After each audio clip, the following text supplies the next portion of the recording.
지내온 것 누구의 크신 은혜라? 주의 크신 은혜예요. 정말 하나님의 크신 은혜입니다. 하나님의 백성은, 하나님의 사람은 하나님이 실망시키지 않습니다. 언제나 공평과 은혜로 나를 지키셨네. 오 신실하신 주, 오 신실하신 주, 내 너를 떠나지도 않으리라, 내 너를 버리지도 않으리라 약속하셨던 주님, 그 약속을 지키사 이후로도 영원토록 나를 지키시리라 확신하네. 하나님 앞에 택함을 받은 자는 하나님께서 영원토록 지키시고 우리를 보호해 주시는 줄 믿습니다. 그 하나님이 있기에 우리는 실망하지 않습니다. 그 하나님이 있기에 우리는 낭망하지 않습니다. 여러분, 이곳이 뭐라고 불리고 있습니까? 교회 이렇게 표현합니다. 이 교회가 어떤 것입니까? 아버지의 집이라 이렇게 표현합니다. 아버지가 있는 집이라고 하는 것이에요. 그래서 교회에 나와서 예배를 드리면 하나님을 만나고 가는 것이 되는 것이죠. 그래서 교회에서 힘을 얻어서 은혜를 받아서 세상에 나가서 승리하는 삶을 살게 되는 줄 믿습니다. 이 교회가 어느 것보다도 중요한 것입니다. 우리가 이제 마지막 때가 되면 교회가 핍박이 많습니다. 어려움이 많습니다. 교회에 나온다고 하는 것이 쉽지 않습니다. 그럼에도 불구하고 우리는 교회에 나와서 예배를 드려야 돼요. 왜냐하면 하나님께서는 나를 한 번도 실망시키지 않는 분이시기 때문에 그분 앞에 예배 드릴 때 우리는 힘을 얻고 하나님 앞에 영광을 돌리게 되는 줄 믿습니다. 성경에 보면은 하나님께서 태초에 두 가지 계획을 세우셨습니다. 그것이 뭐냐면 하나님의 집을 짓는 것이에요. 두 번째는 예수님을 이 땅에 보내셔서 우리 모든 죄인들을 구원하시는 것이 하나님의 계획이었습니다. 그런데 이 두 가지 사건이 어디에서 이루어지느냐? 십자가에서 이루어집니다. 우리가 조금 전에 성찬식을 했는데 예수님의 몸과 예수님의 피를 상징하는, 기념하는 떡과 잔을 들었습니다. 예수의 피는 곧 교회를 세우시게 되었고, 예수의 피는 우리 한 사람 한 사람을 구원해 주셨다고 하는 것입니다. 그래서 예수의 피가 이 하나님의 계획을 성취하셨다. 예수의 피가 교회를 세웠다라고 하는 것입니다. 그래서 우리는 한 사람 한 사람이 교회입니다. 그래서 우리를 하나님의 성전이라 이렇게 일컫고 있습니다. 성도 한 사람 한 사람이 교회라고 하는 것이에요. 그래서 이 교회가 모여서 또 하나님 앞에 예배를 드립니다. 그래서 오늘 본문에도 보면 그렇게 말씀하십니다. 31절 내려가서 보시면 31절 우리 다 같이 한번 읽습니다. 시작. 그리하여 온 유대와 갈릴리와 사마리아의 교회가 평안하여 든든히 서가고 주를 경외함과 성령의 위로로 진행하여 수가 더 많아지니라. 아멘. 그리하여, 이 말씀입니다. 그리하여 어떻게 해서? 즉 앞에 있는 말씀을 받고 있습니다. 그리하여 온 유대와 갈릴리와 사마리아 교회가 평안하여 든든히 서가고 그래요. 교회는 평안하여 든든히 서가는 것입니다. 오늘 말씀의 제목이 무엇입니까? 교회가 평안하여 든든히 서가고 그래요. 교회는 평안해야 돼요. 그 교회는 에이레네가 지배해야 되는 것이에요. 또 이 구약에서는 샬롬이라고 하는 건데 평안이 교회를 지배합니다. 그래서 예배를 드리고 나면 우리 마음속에 무엇이 찾아오죠? 평안이 찾아와요. 그 평안한 교회가 든든히 서갑니다. 여러분, 교회가 든든히 서갔다 이렇게 표현하지 않습니다. 서간다 이렇게 표현합니다. 그것은 무엇을 말하고 있습니까? 진행형이라고 하는 것이에요. 교회는 평안히 서가는 곳이에요. 이것이 바로 교회라고 하는 것입니다.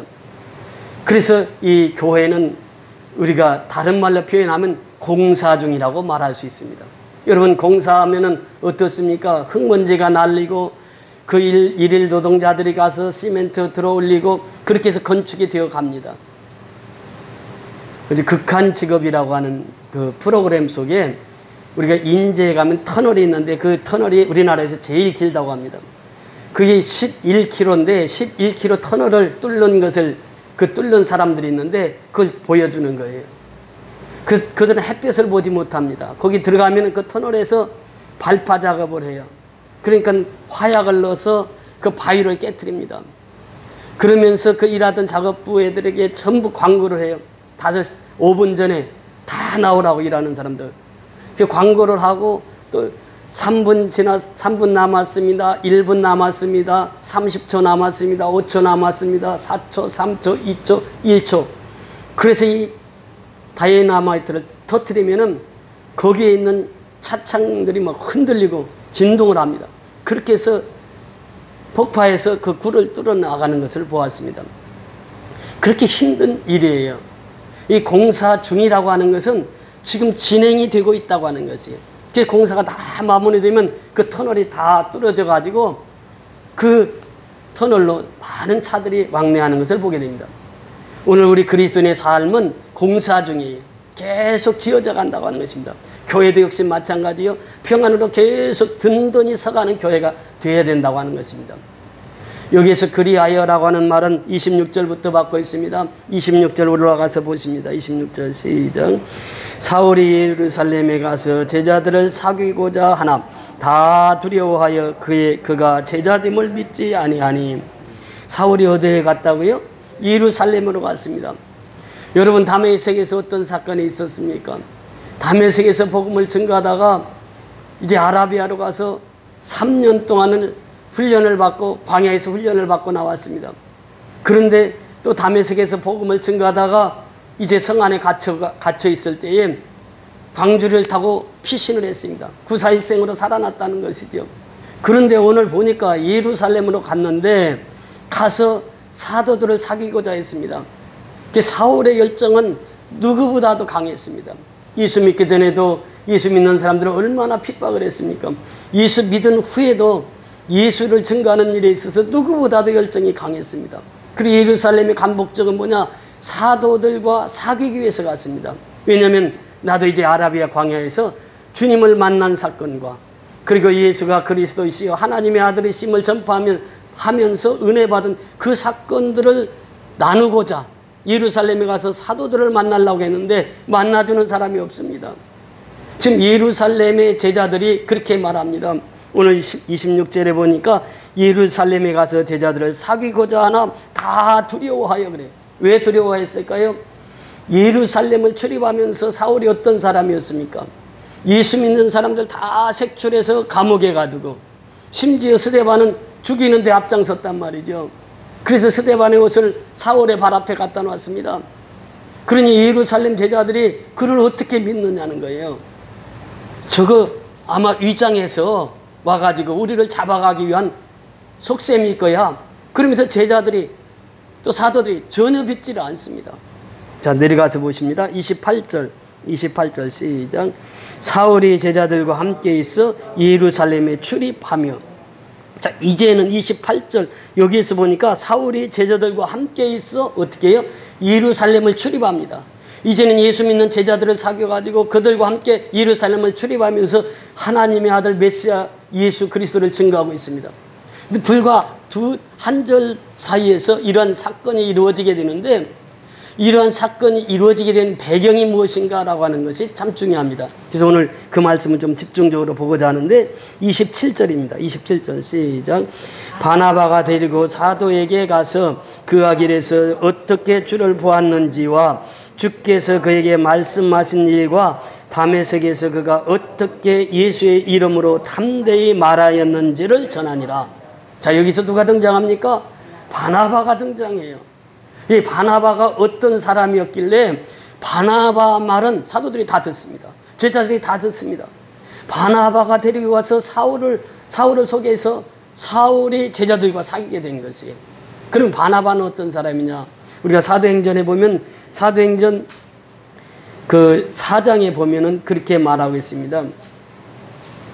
구불에서 난 레위 사람이 있으니 이름은 요셉이라 사도들이 일컬어 바나바 번역하면 위로의 아들이라 하니 그가 밭이 있음에 팔아 그 값을 가지고 사도들의 발 앞에 두니라. 그래서 이 사도행전에 보면 29절 30절에 보면 그렇게 표현합니다. 이 구브로에서 난 레위족 사람이라 이렇게 표현합니다. 이 구브로라고 하는 것이 어디입니까? 지금 키프로스라고 하는 섬입니다. 바울과 실라 가서 복음을 전했을 때 거기 그 왕이 예수를 믿게 돼가지고 그 구브로 섬 전체가 예수를 믿게 되었습니다. 그 구브로 출신이에요. 그런데 어느 족속이라고요? 레위 족속의 사람이라, 제사장 가문의 사람이라 말이죠. 그 이름이 무엇입니까? 이름이 요셉입니다. 근데 요셉을 만나기만 하면 사람들이 위로를 받아요. 요셉을 만나기만 하면 힘을 얻어요. 요셉을 만나기만 하면 권위를 받고 와요. 그래서 이 요셉이라고 하는 이름을 바꿉니다. 뭐라고요? 바나바로. 그래서 바나바라고 하는 것이 아들이 나바, 이 말은 위로, 그러니까 위로의 아들 이렇게 표현합니다. 이것이 바나바의 이름이요. 이것을 누가 지어줬느냐? 그 당시의 제자들이 요셉이라고 하는 이름을 바나바라고 바꿔서 부르기 시작합니다. 왜냐하면 요셉만 만나면 위로가 되는 거예요. 요셉만 만나면 격려가 되는 거예요. 그래서 위로의 아들, 격려의 아들. 영어에 보면은 son of encouragement 이렇게 표현합니다. 인이라고 하는 것은 안의 그런 표현이고 encouragement 이 말은 용기 이런 뜻입니다. 그러니까 요셉만 만나고 나면 만나는 사람마다 자기 속에서 용기가 나는 거예요. 담대해지는 거예요. 그래서 바나바라고 하는 이름을 주었습니다. 요즘에 보세요. 미국에서부터 시작한 바나바 사역이라고 하는 그 사역은 지금 교회 곳곳에서 사역을 하고 있습니다. 바나바와 같은 일꾼이 되자. 그래서 바나바 사역이 이루어진 것을 보게 됩니다. 그리고 이 바나바는 한결 같았습니다. 그래서 이 바나바가 사울을 데리고 와서 사도들에게 소개했을 때 사도들이 바로 바나바의 말을 믿었던 것이죠. 왜? 그는 위로의 아들이요. 그의 재산을 다 팔아서 교회에 다 바친. 그러기 때문에 이 바나바를 초대교회는 누구보다도 인정을 했어요. 그 바나바 말하면은 바나바 말이라고 하면 누구든지 인정을 했습니다. 그래서 사도들이 인정을 받게 된 것은 사울을 바나바가 데리고 갔던 것이죠. 그 다소라고 하는 곳에 있을 때 고향에 가서 이 바나바가 사울을 데리고 와요. 데리고 와서 그렇게 사울을 사도로 인정케 하고 하나님의 사람으로 쓰임받게 한 사람이 누구냐? 바나바라고 하는 것이에요. 그 바나바의 사람을 본 바나바는 첫째 위로의 사람이다. 사도행전 4장 30절에 그 다음에 히브리서 11장 24절에 보면 그렇게 말합니다. 바나바는 착한 사람이요 성령과 믿음이 충만한 사람이다. 이에 큰 무리가 죽게 더하더라. 그래요. 바나바는 착한 사람이에요. 그래서 많은 사람들이 바나바를 만나면 그렇게 좋아했습니다. 착한 사람이고 위로자고 격려자이기 때문에 바나바를 만나면 그렇게 좋아했어요. 그러면서 성령과 믿음이 충만한 사람이에요. 하나님의 사람이었다는 것이에요. 성령이 충만한 사람이었다고 하는 것입니다. 믿음이 충만했다고 하는 것이에요. 그래서 바나바는 예수님과의 가교 역할을 했어요. 그래서 이 바나바를 그렇게 소개를 하고 있습니다. 바나바는 더 나가서 중보자입니다. 오늘 9장 27절에 바나바가 데리고 사도들에게 가서 그가 길에서 어떻게 주를 보았는지와 주께서 그에게 말씀하신 일과 다메섹에서 그가 어떻게 예수의 이름으로 담대히 말하였는지를 전하니라. 그래서 이 바나바는 사울을 데리고 와서 그 일을 했던 것이죠. 그래서 이 중보자 역할을 했습니다. 바나바는 중보자 역할을 그렇게 잘했던 사람입니다.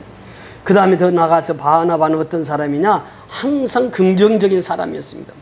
사람은요, 성공하는 사람은 다 긍정적인 사람이요. 최고의 사람으로 살아가는 사람은 다 긍정적인 사람입니다. 여러분, 이 긍정적이지 않으면 이 하나님의 일을 할 수가 없다고 하는 것이에요. 하나님의 일은 그렇습니다. 긍정적인 사람이 일을 해요. 얼마 지난주에인가요? 조영규 목사님이 소천하셨는데 물론 단점이 있고 장점이 있습니다. 그런데 제가 이렇게 선교하면서 느낀 게 뭐냐면 제가 이렇게 선교하면서 패스포드 여권을 5권을 바꿨잖아요. 그만큼 지구를 많이 돌아다녔어요. 그런데 가는 곳마다 무슨 얘기를 하냐면 Do you know Paul Joel? 그래. 당신 어디서 왔습니까? 그래. Where are you from? I am from Korea. 그러면 제일 먼저 질문하는 것이 Do you know Paul Joel? 그래. 당신은 조영기 목사님을 아십니까? 그래. 그런데 이 3세기, 제3세기 어려운 나라들일수록 조영기 목사님 모르는 사람이 없어요. 대통령은 모릅니다. 대한민국 대통령은 몰라도 조영기 목사님을 모르는 사람이 없었어요. 그만큼 선교의 발이 넓었던 분이에요. 그 선교를 하면서 그 단일 교회로서는 70만이라고 하는 여의도 순복음교회를 이끄시다가 소천하셨는데 사실 그렇습니다. 그분의 단점도 있지만 그분의 장점이 훨씬 크다고 하는 것이죠. 사람은 긍정적이어야 돼요. 그분이 목회를 하면서 가장 중요하게 여긴 것이 무엇입니까? 요한 3서 2절에 내 영혼이 잘된 것 같이 범사가 잘되고 강건하기를 축원하노라. 그 6.25 직후 때에 그것이 그 메시지가 희망의 메시지가 그대로 적중이 돼서 우리나라에 많은 사람들을 소망을 주었던 분입니다. 그분이 좋아했던 몰트만이라고 하는 신학자가 있는데 독일에 그분을 이제 몇 번 초청해서 그 긍정의 신학에 대해서 말씀을 하시고 그랬는데 그분의 한 업적은 참 대단합니다. 여러분 이 바나바라고 하는 한 사람이 업적이 대단한 것이에요. 그러니까 우리가 일생을 살아가면서 사람은 많이 바뀝니다. 저 송대관 집사님이 새롭게 하소서에 출연을 했는데 이분이 그렇게 섭외하기가 어려웠던 분이라고 그래요. 최성규 집사님이 어렵게 섭외를 했는데 이분이 나왔어요. 나와서 자기 생애를 쭉 간증을 하시는데 전라북도 정읍 출신이더라고요. 이분이 정읍에서 이제 노래를 하면은 추석 명절, 설 명절이 되면 콩쿨 대회가 있지 않습니까? 저희 동네도 이제 콩쿨 대회가 있었는데 콩쿨 대회만 나가면 1등을 하는 거예요. 그래서 때로는 그 돼지 한 마리 타오고 황소 한 마리 타오고 그러면서 자기는 어려서부터 가수라고 하는 것이 나는 가수다 이렇게 생각하고 살았다는 거예요. 그런데 정읍에서 아무리 노래를 잘 불러도 이게 사람이 가수로 뜨려고 하면 서울로 올라와야 되니까 서울에 답심인가 어디 달동네를 갔어요. 달동네를 갔는데 그 아는 사람이 있어야죠. 돈이 있어야죠. 그때 당시만 해도 가수가 되려면 취업을 하려면 돈이 있어야 되는데 내 거 들으려면 돈이 있어야 되는데 돈이 하나도 없는 거예요. 그래서 이제 계속 작사를 합니다. 작사를 하고 또 해놓으면 이게 마음에 안 드니까 그 다음날 찢어버리고 그런데 쨍하고 했들날 이것을 가사를 적는데 그냥 순수하게 그냥 그 가사가 처음부터 끝까지 쭉 적어지더라는 거예요. 그 자기가 적어놓고 자기도 놀랬다는 거예요. 그래가지고 자기가 그 가사를 쓰고 나서 이것을 가지고 그 다음날 잠을 한숨 못 잤다는 거예요. 그렇게 이 가사가 마음에 들어가지고 작곡가한테 가져가서 딱 내미니까 작곡가가 딱 보더니 네가 이거 썼어? 그러더라는 거예요. 예, 제가 썼습니다. 그러니까 다시 한번 묻더라는 거예요. 네가 썼어? 네, 제가 썼습니다. 네가 썼어? 예, 제가 썼습니다. 이 가사를 보더니 작곡가가 그냥 너무너무 감탄하고 그래서 작곡을 했는데 그 노래를 부르기 시작한 거예요. 그 달동네에서 아무 돈 한 푼 없이 이 노래를 불렀는데 이 노래가 그냥 히트를 쳐가지고 그 가수로서 그래서 이 가사에 보면 꿈을 안고 왔단다 내가 왔단다 슬픔도 괴로움도 모두 비켜라 안 되는 일 없단다 노력하면은 쨍하고 해뜰날 돌아온단다 뛰고 뛰는 몸이라 괴롭지만 힘겨운 나의 인생 구름 거치고 산뜻하게 맑은 날 돌아온단다 쨍하고 해뜰날 돌아온단다 꿈을 안고 왔단다 내가 왔단다 슬픔도 괴로움도 모두 비켜라 안 되는 일 없단다 노력하면 쨍하고 해뜰날 돌아온단다 뛰고 뛰는 몸이라 괴롭지만 힘겨운 나의 인생 구름 거치고 산뜻하게 맑은 날 돌아온단다 쨍하고 해뜰날 돌아온단다 쨍하고 해뜰날 돌아온단다 쨍하고 해뜰날 돌아온단다. 사실 저는요 이것을 복음성가로 좀 불렀으면 좋겠어요. 얼마나 위로가 되는 메시지인지 몰라요. 이분이 이것을 노래를 부르면서 가수왕이 되고 가수왕이 3번이나 됐다는 거예요. 그래서 그가 그 당시에 하루에 2만 원을 벌었답니다. 지금 돈으로 하면은 2천만 원 정도 된다는 거예요. 가수왕만 되면 지금도 2천만 원 번다고 그래요. 하루에. 그렇게 돈을 많이 벌었던 사람이에요. 미국 갔다가 또 부동산에 손댔다가 완전히 이제 망해가지고 그가 깨달은 게 뭐냐. 내가 그렇게 하나님을 잘 섬겼는데 가수 생활하다 보니까 토요일날하고 주일날이면 스케줄이 너무 많은 거예요. 교회 갈 시간이 없는 거예요. 그래서 이제 교회를 떠난 거죠. 그래서 이제 돈을 많이 벌었는데 이제 돈이 다 없어져 버린 거예요. 그때서 비로소 이제 남산에 올라가면서 눈물로 이제 새벽마다 기도하시고 그분이 특징이 영시기도예요. 딱 영시만 되면 그때부터 이제 하나님과 이제 독대에서 기도하는 거예요. 하나님, 나 어떻게 하면 됩니까? 나 쌀 하나도 없습니다. 그러면 그 다음날 아침에 누군가가 손을 통해서 쌀이 온다는 거예요. 이번에 새롭게 출연하는데 파란 옷을 입고 나왔어요. 최성규 집사님이 이제 출연하기 전에 얘기를 하는데 그 옷을 산 얘기를 하는 거예요. 내가 이 옷이 얼마짜리인지 아냐고. 그러니까 뭐 몇십만 원, 몇백만 원 하는 줄 알고 그랬는데 이분이 동대문 시장 가서 6만 원 주고 여기 출연하려고 그 옷을 입었다는 거예요.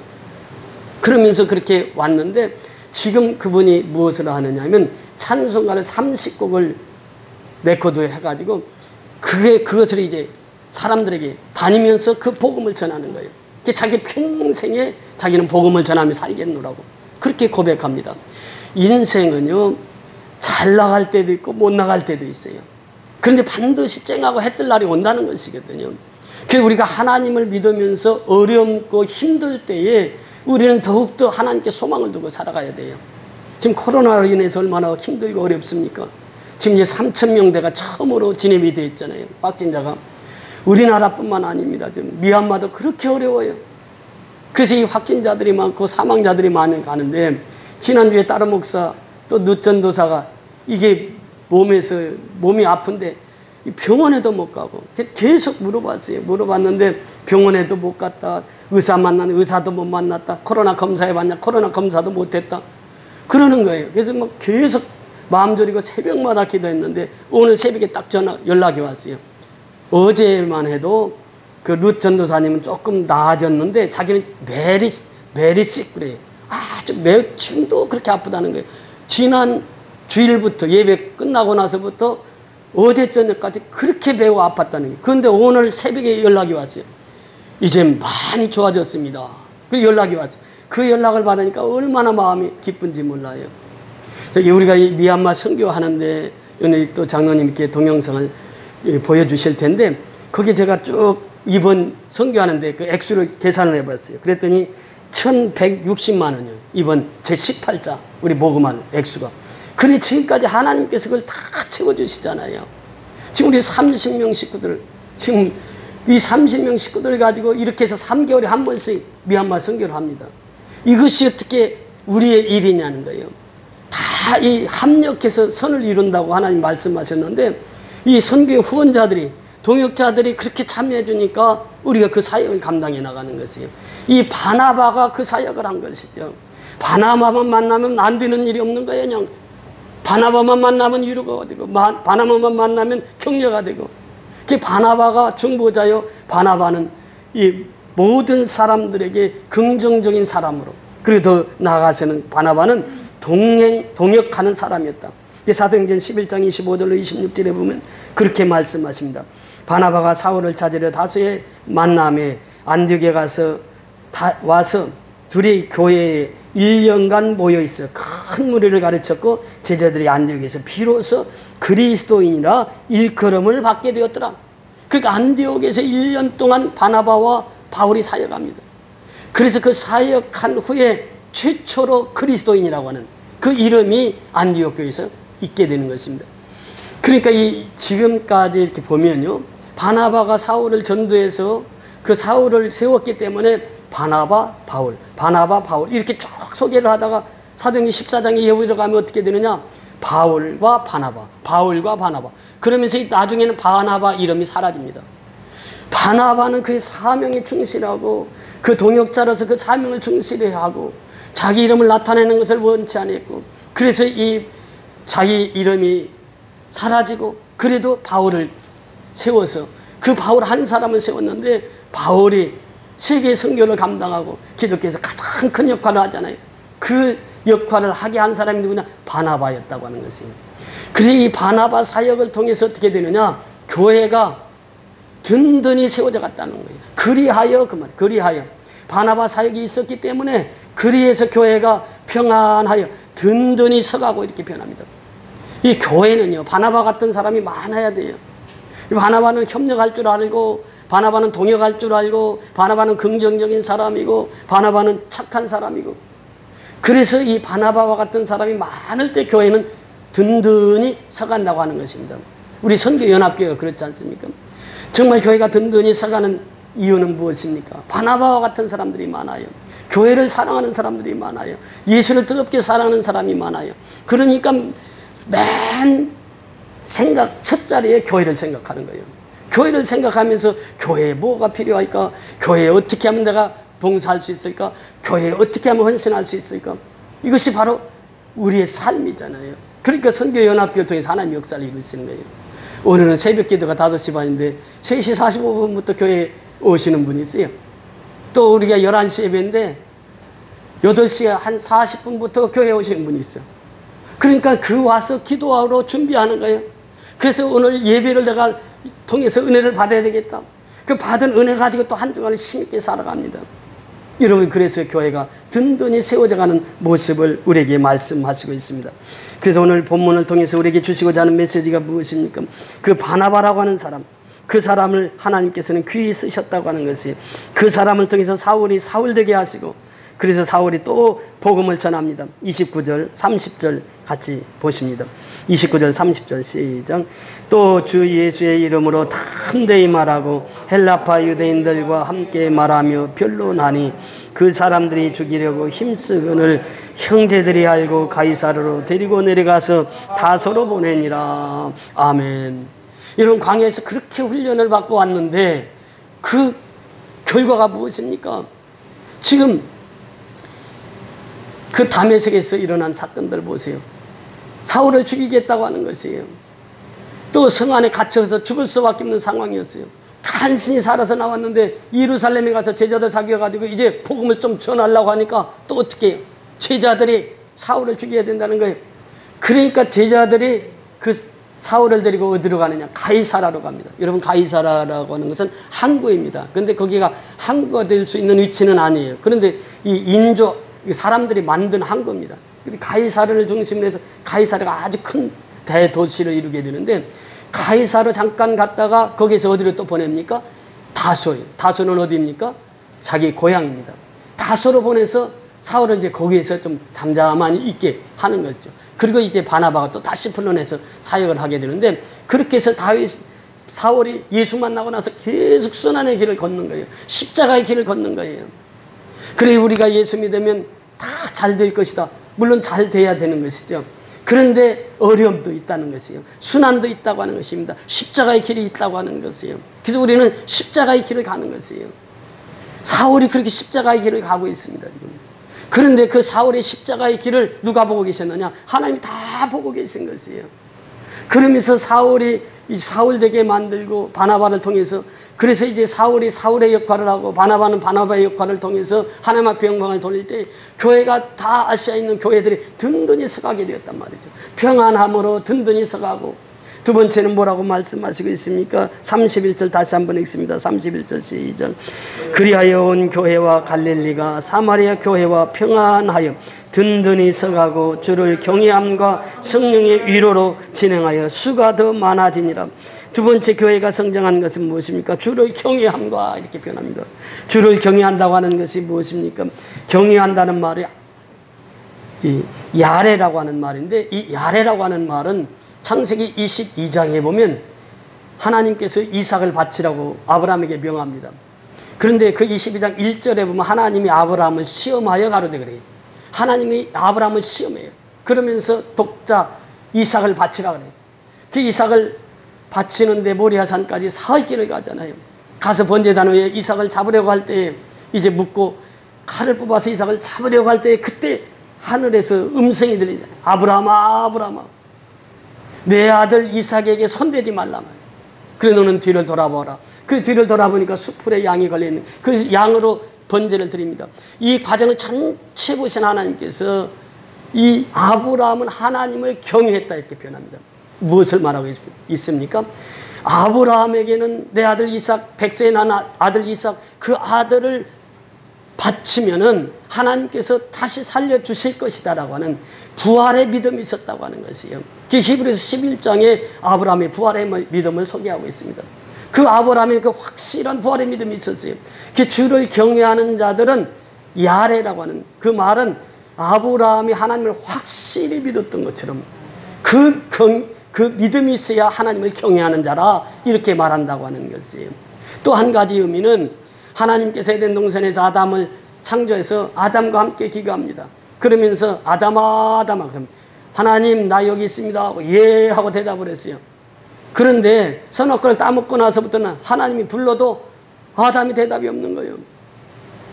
아담이 하나님이 부르실 때 예 하고 대답하고, 그리고 이제 그가 이 숨어 있을 때 하나님이 찾으실 때 그랬어요. 아담아, 아담아, 내가 어디 있느냐 하니까 나는 하나님이 두려워서 숨어 있나이다 그래. 왜? 죄를 지었거든. 죄를 지으면 하나님이 두려운 거예요. 이 두려움이라고 하는 이 단어가 야레라고 하는 단어입니다. 하나님을 경외하다라고 하는 것은 하나님을 두려워하다고 하는 것이요. 하나님을 경외하다고 하는 것은 하나님을 전폭적으로 신뢰하고 의지한다고 하는 것입니다. 그 인생 그래요. 그래서 이 바나바처럼 하나님을 전폭적으로 의지해. 그러니까 자기 재산을 다 팔아서 하나님 앞에 드리는 거예요. 여러분 그렇습니다. 오늘날도 역시 마찬가지예요. 누가 하나님을 전폭적으로 의지하고 신뢰합니까? 그 사람이 하나님을 경외하는 자가 된다고 하는 것이에요.